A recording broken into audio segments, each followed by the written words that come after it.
পৃথিবীর কোনো জরিপ কোনো ব্যক্তি বিশ্বাস করে নাই যে বিএনপি জিতবে 1991 সালে 1991 সালে, কিন্তু পৃথিবীর কেউ বিশ্বাস করে নাই, কিন্তু জনগণ গোপনে ঠিকই তলে তলে জিতায় দিছে।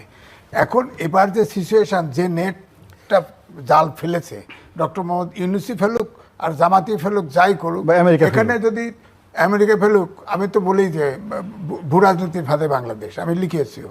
তো সুতরাং এখন যদি ওইভাবে তলে তলে কিছু হয়, আর জনগণ যদি এই প্রেশারে ঘটনা হয় যে হায় আমরা অন্ধকার যুগে যাব না, আমরা অন্তত ওপেন যুগে থাকি, তাছাড়া তো আমি তো ডিজাইন যেটা মেটিকুলাস ডিজাইন যেটা সাজানো হয়েছে, তাতে করে বিএনপি জেতার সম্ভাবনা আমি আর এখন দেখছি না। ইলেকশন হয় কিনা সন্দেহ আছে, আমার কাছে এও মনে হচ্ছে।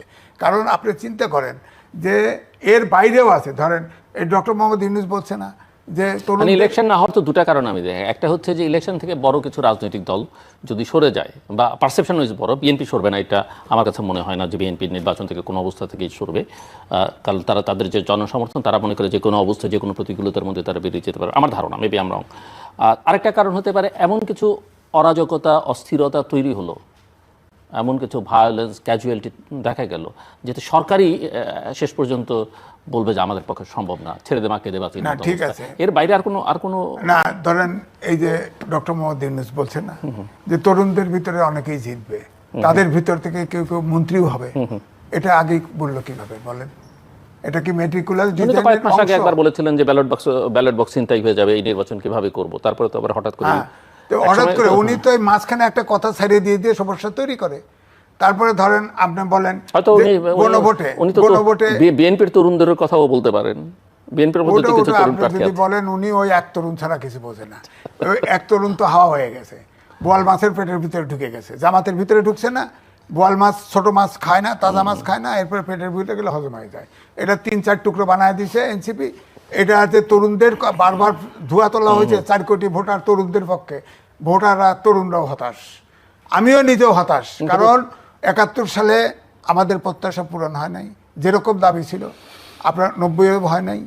আমরা আশা করছিলাম যে অন্তত পক্ষে 5ই আগস্টের অর্থাৎ অভ্যুত্থানের পরিবর্তন পরে আমাদের প্রত্যাশা পূরণ হওয়ার পথে দেশটা আগাতে থাকবে, এবং সেই সাথে তারেক রহমান বিলেতি বাংলাদেশে আসছে, সেও হয়তো চেষ্টা করবে।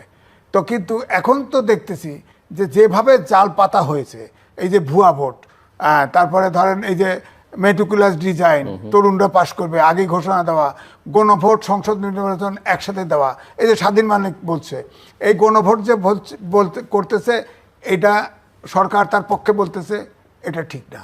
তারপরে প্রধান উপদেষ্টা তারা একটা ব্যাখ্যা দিয়েছেন ফেসবুকে, কেন তারা জাস্টিফিকেশন, লম্বা জাস্টিফিকেশন আপনি দেখেছেন না, তাহলে তো কেন তারা হ্যাঁ ভোটের পক্ষে বলছেন? সুপ্রিম কোর্টের রায় হয়ে গেছে, অন্তর্বর্তীকালীন সরকার, উনি যদি পক্ষ নিতে পারেন, নিতেই হয় তো উনি রাস্তায় আসুক, অপোজিশনে চলে আসুক, আসে তোর এনসিপি জয়েন করুক। এনসিপি তো এখন বুড়া তরুণ নাই, উনি জয়েন করুক, করে ক্যাম্পিং করুক, সমস্যা নাই, জামাতে জয়েন করুক। উনি না ভোটালা যিনি দিবে, ধরেন আমি না ভোট দেবো, আমিও ট্যাক্স দিচ্ছি, আপনিও হ্যাঁ ভোট দেবেন, আপনিও ট্যাক্স দিচ্ছেন, উনি এক পক্ষে কি করে বলে?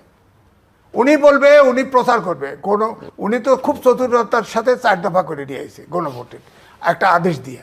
এটা সাংবিধানিক সরকার, আগেও বলছি, সাংবিধানিক সরকার, আপনার সংবিধান সংস্কারের ম্যান্ডেটই নাই, প্রেসিডেন্ট, প্রধান উপদেষ্টা কারো আদেশ দেওয়ার ক্ষমতা নাই, অথচ আদেশের বিনিময়ে এই 4 জনকে আগে গণভোটে ঢুকাই দিলেন 4 দফা, 84টা সংস্কার 4 দফার ভিতরে দিচ্ছেন কায়দা করে।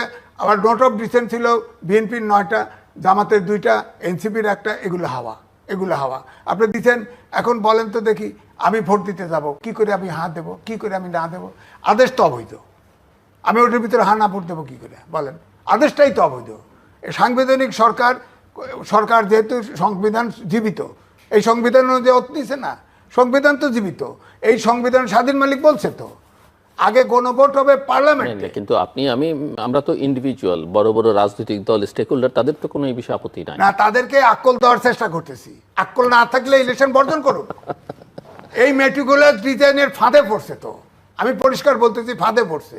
আমি চাই, এটা ঠিক, অন্ধকার যুগের চেয়ে বিএনপি অনেক ভালো, মধ্যপন্থা রাজনীতি, গণতন্ত্র, জাতীয়তাবাদী দল, তো সে জিতুক ক্ষমতায়, বড় দল, সে জিতুক।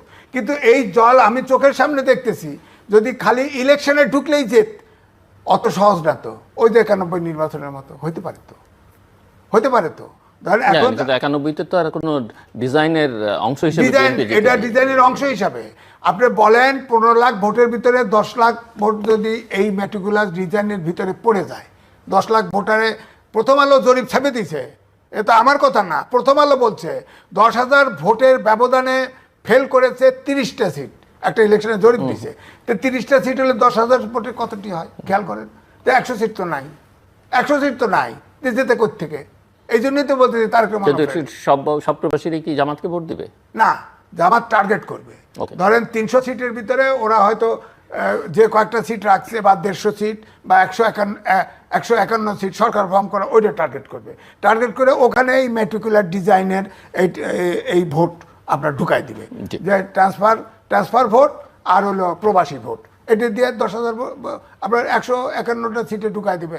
তো ঢুকাই দিলে তো ফেল, 10,000 ভোটের ব্যবধানে তো 30টা ভোট যদি ফেল করে, তাহলে দরকার হলো 30টা যদি হয় 90টা 3 4 12 40,000 ভোট, 50,000 কত 1 লাখ ভোট, 10 লাখ ভোট দিলেই হবে। তো হবে তো, এটা তো তাদের হাতে আছে ভোট। জি, মিস্টার রনি, আপনি আগে যে প্রশ্ন আগে প্রশ্ন এবং সেই সঙ্গে অবশ্যই যদি অন্য কিছু থাকে। আমি একটা একটা করে বলি।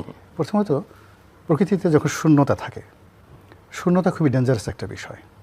আওয়ামী লীগ এবং তার যারা সহযোগী এরকম 50% লোক এখন নেই। তাদের এই যে শূন্যতা, তারা ভোটে নাই, প্রতিযোগিতায় নেই, ক্ষমতায় নেই, আউট অফ দ্য মার্কেট। পরে এই পুরো যে 50% জায়গা, এই জায়গাটা দখল করছে, এই শূন্যতার যে জায়গাটা পূর্ণ করছে, ম্যানেজ করছে, সব কিছু হলো বিএনপি, জামাত এবং তাদের এনসিপি যারা অন্যান্য দলগুলো আছে। এখন এরকম শূন্যতার মধ্যে যখন আমরা পড়ি, বিশাল একটা শূন্যতার মধ্যে পড়ি, আপনি গিয়ে দেখেন বড় একটা ফসলি মাঠ, আপনি একা, গভীর রাত্রি, আপনি পথ হারিয়ে ফেলবেন। শূন্যতার মধ্যে মানুষ পথ হারিয়ে ফেলে, নিজেকে নিয়ন্ত্রণ রাখতে পারে না এবং সে ভুল করে। কাজে এই যে এখন যে একটা বিরাট শূন্যতা চলছে, সেই শূন্যতার মধ্যে সবাই তার যে ওজন, এই ওজন হারিয়ে ফেলেছে, সবাই তাদের পরিচয় হারিয়ে ফেলেছে এবং সবাই তাদের যে নবস, সেই নবসটা সে নিয়ন্ত্রণে রাখতে পারছে না। সে